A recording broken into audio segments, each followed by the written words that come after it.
একদিন শহরের মানুষদের সাহায্য করতে করতে হাল্ক খুব ক্লান্ত হয়ে পড়েছিল।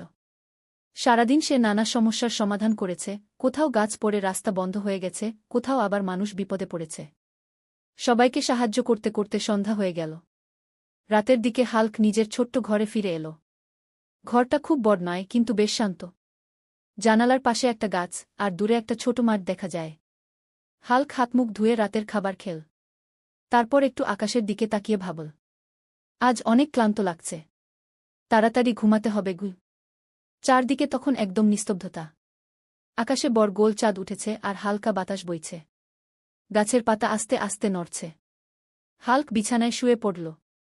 কম্বলটা গায়ে দিল এবং চোখ বন্ধ করল। কিন্তু ঘুম আসার আগেই হঠাৎ সে একটা শব্দ শুনতে পেল। খট খট খটু। হাল্ক ধীরে ধীরে চোখ খুল। ঘরটা অন্ধকার, শুধু জানালা দিয়ে চাঁদের আলো ঢুকছে। সে ভাবল হয়তো বাতাসে জানালাটা একটু নড়ছে, তাই আবার চোখ বন্ধ করল। কিছুক্ষণ পরে আবার শব্দ, খাস খাস খাসু। এবার হাল্ক একটু উঠে বসল। সে চারদিকে তাকাল, কিন্তু কাউকে দেখতে পেল না। মনে মনে সে ভাবল, এটা কিসের শব্দ? আমার ঘরে তো কেউ নেই। হাল্ক যদিও পৃথিবীর সবচেয়ে শক্তিশালী নায়কদের একজন, তবুও অন্ধকার রাতের অদ্ভুত শব্দ শুনে তার মনে একটু ভয় ঢুকে গেল। সে আবার শুয়ে পড়ল। কিন্তু এবার তার মাথায় নানা চিন্তা ঘুরতে লাগল।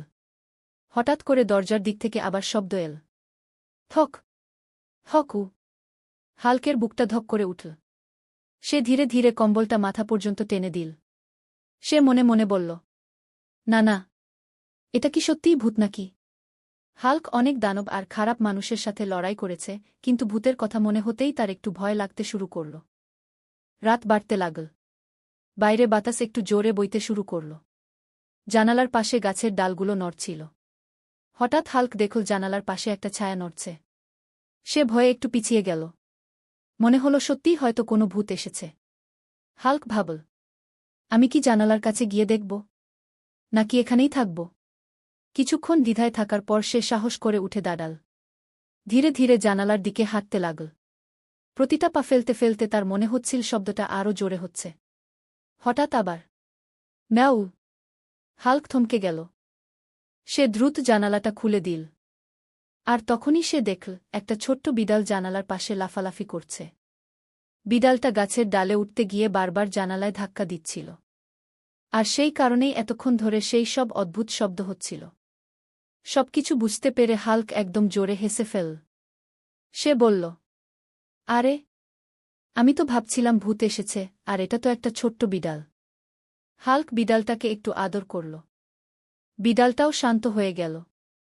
তারপর হাল্ক আবার বিছানায় ফিরে গেল। এবার তার আর কোনো ভয় লাগছিল না। সে আকাশের দিকে তাকিয়ে হাসতে হাসতে বলল, আজ আমি একটা বড় শিক্ষা পেলাম। অনেক সময় আমরা অকারণে ভয় পাই। সত্যটা জানলে ভয়টা একেবারে চলে যায়। এরপর হাল্ক শান্তভাবে ঘুমিয়ে পড়ল। পরদিন সকালে সূর্যের আলো ঘরে ঢুকতেই হাল্ক ঘুম থেকে উঠল। তার মুখে বড় হাসি। সে মনে মনে বলল, ভূত না, ভয়ের আসল কারণ ছিল একটা ছোট্ট বিড়াল। সেই দিন থেকে হাল্ক ঠিক করল, ভয় পেলেও আগে সত্যটা খুঁজে দেখবে। শিক্ষা: অনেক সময় আমাদের ভয়টা শুধু কল্পনা হয়। সাহস করে সত্যটা জানার চেষ্টা করলে সব ভয় দূর হয়ে যায়।